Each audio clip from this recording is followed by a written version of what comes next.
इस क्लास में हम अनुच्छेद 19 के बारे में जानेंगे कि अनुच्छेद 19 आपको क्या क्या अधिकार देता है संविधान का। ये संविधान सीरीज का अनुच्छेद 19 हम इस क्लास में पढ़ने जा रहे हैं। ठीक है, इससे पहले आप लोग जो समता का अधिकार में 14 से लेकर 18 तक अनुच्छेद के बारे में पढ़ चुके हैं। ठीक है ना, ये भी उसी के अंदर आता है। ठीक है ना, पर इसका अपने अलग से एक अलग से विशेष है कि इसके अंदर बहुत से अधिकार शामिल हैं। ठीक है, इसलिए इसको थोड़ा सा अलग से पढ़ाया जा रहा है। समझ आया?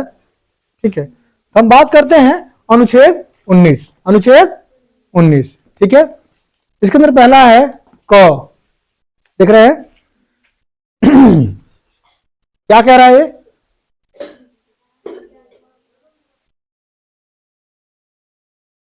कह रहा है विचार एवं अभिव्यक्ति की स्वतंत्रता। विचार एवं अभिव्यक्ति की स्वतंत्रता यानी आपको पूरी आजादी है, पूरी आजादी है कि आप अपने विचार रख सकते हैं, अपने विचार रख सकते हैं। इस विचार के अंदर आप किसी की आलोचना भी कर सकते हैं, किसी की आप आलोचना भी कर सकते हैं, बेशक कोई सरकारी अधिकारी हो या मुख्यमंत्री हो या प्रधानमंत्री क्यों ना हो, आप उसकी आलोचना कर सकते हैं। ठीक है ना, ये आपको क्या करता है? अधिकार देता है। ठीक है, पर इसके साथ में एक बात याद रखिएगा कि आपके अधिकार की क्या है? एक सीमा है। क्या है? सीमा है। मतलब आप उनकी आलोचना इस प्रकार से करें, जैसे मान लिया आप कह सकते हैं कि भाई सरकार क्या है? सरकार बेईमान है। सरकार क्या है? बेईमान है। ठीक है ना, सरकार सही काम नहीं करती, सरकार की ये गलतियां, सरकार की वो गलतियां, आप कह सकते हैं। अब डायरेक्ट आप सरकार की माँ बहन की गाली नहीं दे सकते हैं। ठीक है, आपको ये ना सोचे कि भाई हमको अधिकार दे दिया गया तो हम क्या करें, इसको गाली देना शुरू कर दें, ऐसा नहीं कर सकते आप लोग। ठीक है ना, आप कोई ऐसी बात नहीं कर सकते हैं जिससे क्या हो, हमारे राष्ट्र हित में क्या हो, नुकसान हो, या हमारे देश की अखंडता क्या हो, नुकसान हो। हम ऐसी बात करेंगे ताकि सरकार की आलोचना भी हो सके और हमारी आजादी भी कायम रहे। समझ आया? ठीक है, आगे हम देखते हैं। कहता है शांतिपूर्वक, ख क्या कह रहा है? शांतिपूर्वक सम्मेलन करने की स्वतंत्रता। शांतिपूर्वक सम्मेलन करने की स्वतंत्रता यानी आप कहीं भी शांति से अपनी मीटिंग कर सकते हैं, कहीं आप अपना बुला के, कहीं संगठन बुला के, कहीं भी जाके बैठ के अपनी बात रख सकते हैं, या संगठन को बुला के अपना जो भी प्रोग्राम वगैरह आप उसको करवा सकते हैं। ये संविधान हमें अधिकार देता है। समझा? परंतु इसके साथ एक बात भी देता है क्या, कि आप जो भी सम्मेलन करें उस सम्मेलन में क्या हो, कोई ऐसी बात ना हो जिससे क्या हो, राष्ट्र का नुकसान हो, या कोई ऐसी बात ना करें जिससे हमारी अखंडता क्या हो, टूटे, या कोई ऐसी बात ना करें जो उपद्रव फैलाए या दंगा फैलाए। समझाया? ऐसी मीटिंग आप नहीं कर सकते हैं। समझाया? इस साथ मतलब हमारे अधिकार के साथ क्या दिया गया है, कुछ सीमाएं भी दे रखी हुई हैं, उसके अनुसार ही हम कार्य करें, ताकि ऐसा कोई भी कार्य ना हो जिससे हमारे देश को क्या हो, नुकसान हो, या हमारे सरकार की संपत्ति या देश संपत्ति को नुकसान हो। समझ आया? ठीक है, अगला है समिति बनाने व सभा करने की समिति बनाने व सभा करने की स्वतंत्रता। यानी समिति मतलब क्या होता है? संगठन। क्या होता है? संगठन। जैसे भीम आर्मी है, नाम सुना आपने? आरएसएस हो गया, ठीक है ना, शिवसेना हो गई, बजरंग दल हो गए। ठीक है ना, ये क्या है? संविधान को आजादी देता है कि आप अपनी समिति क्या कर सकते हैं? बना सकते हैं। क्या कर सकते हैं? बना सकते हैं, और अपनी सभा भी कर सकते हैं। क्या है? सभा भी कर सकते हैं।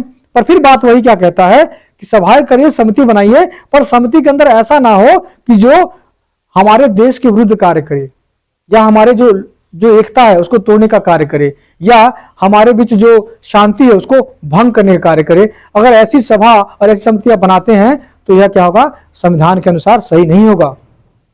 समझ आया? घ क्या कह रहा है? घ कह रहा है भारत में कहीं भी जाने आने की स्वतंत्रता। भारत में कहीं भी जाने आने की स्वतंत्रता यानी कश्मीर से लेके कन्याकुमारी तक, कश्मीर से लेके कन्याकुमारी तक, इधर गुजरात से लेके अरुणाचल प्रदेश तक। ठीक है ना, आप उत्तर पूर्व दक्षिण पश्चिम जहां भी आप आराम से जा सकते हैं, आराम से घूम फिर सकते हैं, आपको कोई भी रोक नहीं सकता है, क्योंकि ये क्या है? आपका संवैधानिक अधिकार है। समझा? अगर कोई रोकता है तो आप उसके खिलाफ कार्रवाई कर सकते हैं। ठीक है, उसके लिए कोर्ट खुला है। समझ आया? कहां जाएंगे आप लोग? कोर्ट में जाएंगे अगर कोई आपको रोकता है तो। ठीक है, परंतु फिर ये बात कर रहा हूं मैं, अगर आप कहीं जा रहे हैं तो आप अपनी मर्जी से अच्छे काम के लिए घूमने जाएंगे, इंजॉय करने के लिए जाएंगे। आपको ये ना कहे जाके कहीं गोला बारूद बनाने जा रहे हैं, कोई आतंकवादी कार्यक्रम करने जा रहे हैं, किसी को उड़ाने जाके धमकाने जा रहे हैं, ठीक है ना, तो ये क्या होगा, कानून रूप से सही नहीं होगा और संवैधानिक रूप से भी सही नहीं होगा। ठीक है, अब बात करते हैं भारत में कहीं भी बसने की स्वतंत्रता। भारत में कहीं भी बसने की स्वतंत्रता, ठीक है ना, यानी भारत के अंदर, फिर बोल रहा हूं, कश्मीर से लेकर कन्याकुमारी और यहाँ गुजरात से लेके अरुणाचल प्रदेश तक, यानी पूरे संपूर्ण भारत में आप कहीं भी क्या कर सकते हैं, जाके रह सकते हैं, समझ आया? यानी आप भारत में कहीं जाके आप रह सकते हैं, कहीं भी आप जमीन खरीद सकते हैं, बच सकते हैं, ठीक है ना। परंतु कुछ ऐसी चीजें हैं जहां पे आप जमीन नहीं खरीद सकते हैं, जहां जमीन आप नहीं कर सकते, जैसे लद्दाख को, अभी लद्दाख जो पहले था, ठीक है ना, पहले वहां जमीन आप नहीं खरीद सकते थे, जम्मू कश्मीर जमीन आप नहीं खरीद सकते थे, ठीक है ना।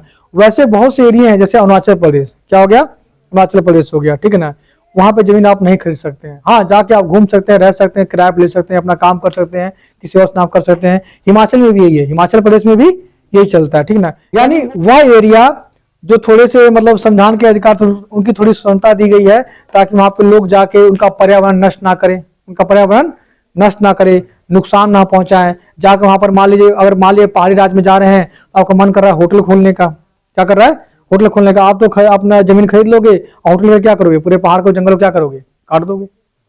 इससे क्या होगा, वहां का पर्यावरण क्या हो जाएगा, खराब हो जाएगा, ठीक है ना।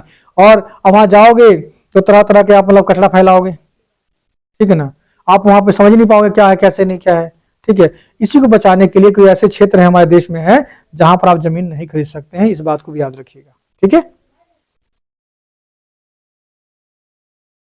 अपनी इच्छा के अनुसार रोजगार करने की स्वतंत्रता, अपनी इच्छा के अनुसार रोजगार करने की स्वतंत्रता, ठीक है ना। यानी आप अपनी इच्छा के अनुसार क्या कर सकते हैं, कोई भी रोजगार कर सकते हैं। कोई आपको मजबूर नहीं कर सकता है कि चलो भैया तुम सिर्फ झाड़ू मारोगे, ठीक है, या चलो भाई साहब चलिए आप सिर्फ चौकीदारी करेंगे, ठीक है। कोई ऐसा आपको रोक नहीं सकता है, आपकी मर्जी है, आप चाहे ठेला पे समोसा बेचे या मूंगफली बेचे, ठीक है, या आप कोई भी रोजगार कर सकते हैं। इच्छा के अनुसार आप पढ़ के कोई अफसर बन सकते हैं, या किसी बड़ी कंपनी में जाके बड़े पद पर बैठ सकते हैं, ठीक है ना। यानी हमारा संविधान हमको कुछ भी करने की आजादी देता है, ठीक है, कहीं भी नौकरी करने की आजादी देता है, ठीक है। तो ये था अनुच्छेद 19 जिसके बारे में हमने जाना, और ये हमारे मौलिक अधिकार के अंदर आता है, इसके अंदर आता है, मौलिक अधिकार के अंदर आता है, समझ आया, ठीक है। किसी को डाउट, कोई समस्या, तो अच्छे समझ आ गया, अब उंगली पे याद हो जाएगा, पक्का रहा, ठीक है। तो इस क्लास का हम यहीं पे इस क्लास को बंद करते हैं। इस क्लास में हमने जाना अनुच्छेद 19 क्या होता है, तो मिलते हैं अगली क्लास में, ठीक है।